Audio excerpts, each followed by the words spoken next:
జీవితాన్ని అందంగా చూడాలి, బరువుగా కాదు. ఆనందంగా బ్రతకాలి, బాధ పెట్టి భయపెట్టే ఆలోచనలతో కాదు. రూపాయికి విలువ లేకపోవచ్చు కానీ దాన్ని కూడా పొదుపు చేసేవారే జాగ్రత్త పరుడు. నమ్మకం అనేది మీ చేతుల్లో కనిపించాలి, చెప్పే మాటల్లో కాదు. సహనం అనేది ఎప్పుడూ తీపి ఫలాలను అందించే చేదైన చెట్టు. ఒత్తిడి లేని జీవితం కావాలంటే ఇతరులతో పోల్చుకోవటం మాని వాస్తవాన్ని స్వీకరిస్తూ ముందుకు వెళ్ళటమే. కొన్నిసార్లు ఒక్క విజయం కోసం ఎన్నో కోల్పోవాల్సి వస్తుంది. అంతా బాగుంది అనుకున్నప్పుడు వచ్చే ఆత్మీయుల కన్నా అవసరానికి అండగా నిలబడే స్నేహితులే గొప్పవాళ్ళు. నీలోని ధైర్యం, నీలోని నమ్మకాన్ని నడిపితే నీ నడక అవాంతరాలను అధిగమిస్తుంది. అర్థం చేసుకునే ఓర్పు, సర్దుకుపోయే నేర్పు, బాధ్యతగా ఉండే మనసుంటే బంధం ఎప్పుడూ హృదయానికి దగ్గరగానే ఉంటుంది. జీవితంలో వచ్చే ప్రతి సమస్యని ఒక ఆటగా తీసుకొని పరిష్కరించుకోవాలి. గెలిస్తే ఆనందం వస్తుంది, ఓడితే అనుభవం వస్తుంది.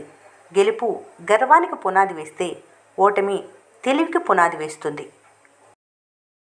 ముళ్ళకెన్ని తెలివితేటలో కదా, కాలితో తొక్కినా చేత్తో తీసుకునేలా చేస్తుంది. ఇదే జీవితం నేర్పే పాఠం. నమ్మకం అనేది ఉచితంగా దొరికేది కాదు, దాని ఖరీదు ఒక జీవితం. ఆనందం వస్తువుల్లో ఉండదు, మనసులో ఉంటుంది. సుఖశాంతులు సంపదలో ఉండవు, సంతృప్తి పడటంలోనే ఉంటాయి.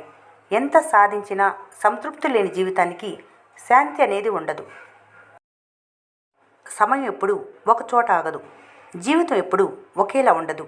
ఏ పరిస్థితినైనా సానుకూలంగా స్వీకరిస్తేనే జీవితం సాఫీగా సాగుతుంది. చీకటి గదిలో కూర్చొని వెలుతురు గురించి ఆలోచిస్తే లాభం లేదు, లేచి దీపం వెలిగించాల్సిందే. ఖాళీగా కూర్చొని పని గురించి ఆలోచిస్తే లాభం లేదు, లేచి కష్టపడాల్సిందే.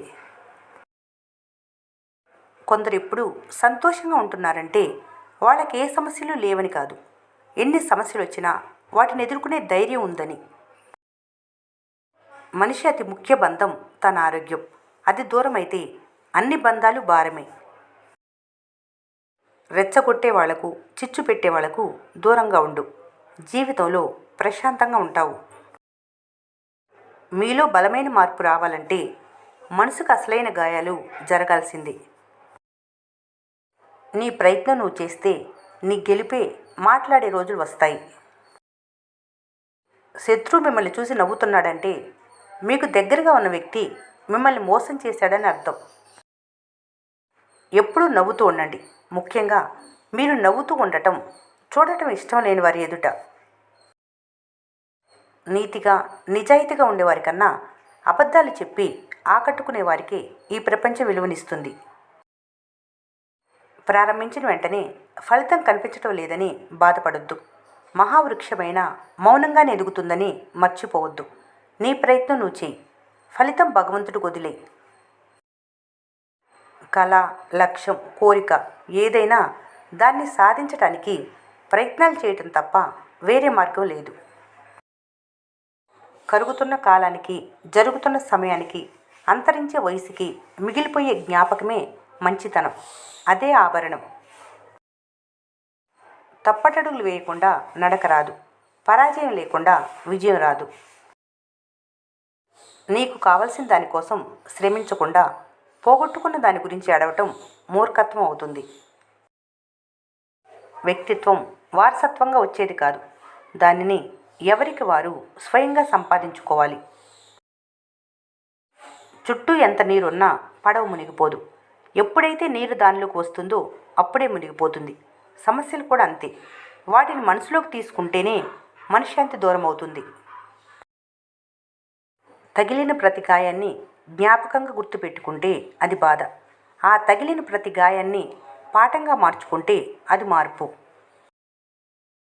విద్య అంటే కేవలం పుస్తకాల నుంచి వచ్చే జ్ఞానం కాదు, అది వ్యక్తి ఆలోచనలు, వైఖరి, ప్రవర్తనను నడిపించే శక్తి. నువ్వు ఎదిగేటప్పుడు తొక్కేవాళ్ళు ఉంటారు, నువ్వు ఎదిగాక మొక్కేవాళ్ళు ఉంటారు. తొక్కేవాళ్ళని చూసి ఆగిపోతే మొక్కేవాళ్ళని చూడలేవు. కొందరి మౌనం ప్రశాంతంగా ఉన్న సముద్రం లాంటిది. దాని తీవ్రత ఎవరూ లెక్కించలేరు. నిజాయితీ తాత్కాలికంగా నష్టమే చూపిస్తుంది, కానీ జీవితాంతం గెలుపునే ఇస్తుంది. ప్రయత్నిస్తేనే గెలుపో ఓటము ఏదో ఒకటి వస్తుంది. వెలిగించినప్పుడే కదా దీపమైన వెలుగునిచ్చేది. సుదీర్ఘ జీవిత పోరాటంలో సహనమే ప్రథమ ఆయుధం. బాల్య జీవితం ఒక జ్ఞాపకం, బాధ్యతల జీవితం ఒక యాంత్రికం. విశ్రాంతి లేని డబ్బు సంపాదన ఆరోగ్యానికి ప్రమాదకరం.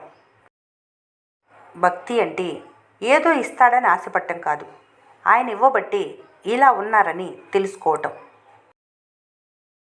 కృష్ణుడు భగవంతుడు కావచ్చు, కానీ యుద్ధం చేసింది మాత్రం అర్జునుడు. నేర్చుకోవాల్సింది ఏంటంటే భగవంతుడు దారి మాత్రమే చూపిస్తాడు, కానీ జీవితంలో పోరాడాల్సింది మాత్రం మీరే. అందరిలోనూ నువ్వు బెస్ట్ అవ్వాలంటే జీవితంలో రెస్ట్ అనే పదాన్ని మర్చిపోవాలి. తనను తాను విశ్లేషించుకుంటూ పొరపాట్లు సరిచేసుకుంటూ ముందుకు సాగే వ్యక్తి త్వరగా అనుకున్నది సాధిస్తాడు. జీవితంలో ఏది కోల్పోయినా పర్వాలేదు, కానీ ఎదుటివారి మీ మీద పెట్టుకున్న నమ్మకం మీరు కోల్పోయేలా చేసుకోవద్దు. ఎందుకంటే జీవితం నమ్మకం ఒక్కసారి పోతే ఎంత ప్రయత్నించినా తిరిగి రావు. గెలవాలంటే ఎదురొచ్చే అవకాశాన్ని అందుకోవటమే కాదు, వెనకొచ్చే ప్రమాదాన్ని కూడా అంచనా వేయాలి. ఈ రోజుల్లో ఆర్థికంగా బలం ఉంటేనే ఆరోగ్యం బలంగా ఉంటుంది. మనుషులు ఏది తక్కువైనా ఎలాగైనా బ్రతకొచ్చు, కానీ బాధ్యత తక్కువైతే మాత్రం తనతో పాటు తన కుటుంబం కూడా బాధపడాల్సి వస్తుంది. తుమ్మ చెట్టు ఎంత ఎత్తు ఎదిగినా తులసి చెట్టునే పూజిస్తారు. అలాగే చెడ్డవారు ఎంత గొప్పవారైనా గొప్ప మనసున్న మంచివారిని గౌరవిస్తారు. సత్యం మాట్లాడితే సమస్యలు ఎదురవుతాయి, నిజమే, కానీ సత్యాన్ని వదులుకుంటే జీవితమే ఓడిపోతుంది. పోటీ లేని గెలుపు, కష్టపడకుండా వచ్చే డబ్బు, నమ్మకం లేని బంధం జీవితంలో ఎప్పటికీ తృప్తినివ్వవు. డబ్బు అన్ని సమస్యలను తీర్చకపోవచ్చు, కానీ డబ్బు లేకపోవడం చాలా సమస్యలను సృష్టిస్తుంది. విధి నిజాయితీని అంగీకరిస్తుంది, మోసాన్ని కాదు. పసిడిలో ప్రతి ముక్క ఎంత విలువైందో జీవితంలో ప్రతి క్షణం అంతే విలువైంది. కంటిలో నలుసు తీసినప్పుడే ప్రపంచాన్ని చూడగలరు. మీలో ఉండే ఈర్ష్య, అసూయ తీసివేసినప్పుడే ఎదుటివారిలో మంచిని చూడగలరు. ఎన్ని తుఫాన్లు గర్జించినా ఆకాశం ఎప్పుడు విరగదు. ఎంత ఎండ వచ్చినా సముద్రం ఎండిపోదు. వచ్చే ప్రతి కష్టం భవిష్యత్తుకు మార్గదర్శకాలే. ఎప్పుడూ అప్రమత్తంగా ఉండండి. ఈ రోజుల్లో వాతావరణమే కాదు, మనుషులు ఎప్పుడు ఎలా మారిపోతారో ఎవరూ చెప్పలేరు. ఆలోచనలో అందం లేనప్పుడు బ్రతుకులో ఆనందం ఉండదు. నీ సొంత ఆలోచనల బారి నుండి నిన్ను నువ్వు కాపాడుకోగలిగితే ఇతరుల నుండి భగవంతుడు నిన్ను కాపాడగలడు. నీ గతంతో కాదు, భవిష్యత్తుకు సరిపోయే వారితో ఎక్కువ సమయం గడుపు. జీవితంలో వెనక్కి తిరిగి చూసే అవసరం ఉండదు. ఈ వీడియో మీకు నచ్చినట్లయితే మన స్నేహ ఛానల్ని లైక్ చేయండి, సబ్స్క్రైబ్ చేసుకోవడం మర్చిపోకండి. Thanks for watching.